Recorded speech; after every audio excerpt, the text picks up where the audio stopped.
France Slovakia की यात्रा पर रवाना होने से पहले जारी अपने प्रस्थान पूर्व वक्तव्य में प्रधानमंत्री नरेंद्र मोदी ने कहा कि भारत G7 में न केवल अपने लिए बोलेगा बल्कि ग्लोबल साउथ की आकांक्षाओं को भी आवाज देगा।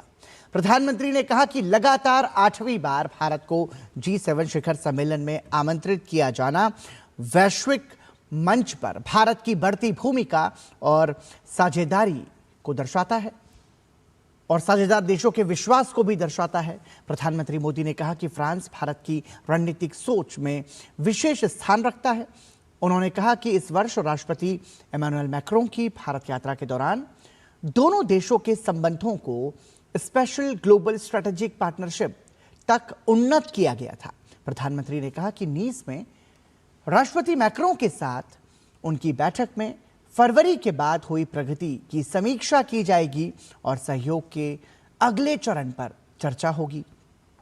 प्रधानमंत्री नरेंद्र मोदी ने कहा कि वो 14 जून को राष्ट्रपति मैक्रों के साथ भारत इनोवेट्स कार्यक्रम का उद्घाटन करेंगे।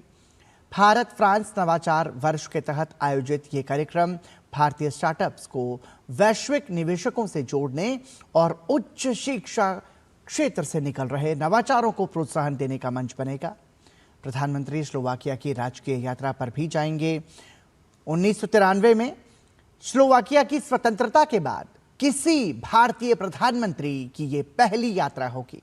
प्रधानमंत्री ने कहा कि ब्रातिस्लावा में उनकी राष्ट्रपति पीटर पेलेग्रिनी और प्रधानमंत्री रॉबर्ट फिको के साथ बैठक होगी तथा दोनों देशों के बीच सहयोग को और मजबूत बनाने पर चर्चा की जाएगी।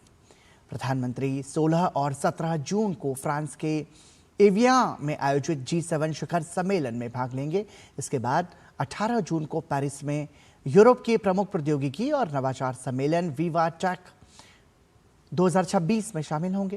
प्रधानमंत्री ने कहा कि इस आयोजन में भारत का सबसे बड़ा राष्ट्रीय पवेलियन होगा, जो भारतीय और यूरोपीय नवाचार तंत्र के बीच बढ़ती साझेदारी का प्रतीक है।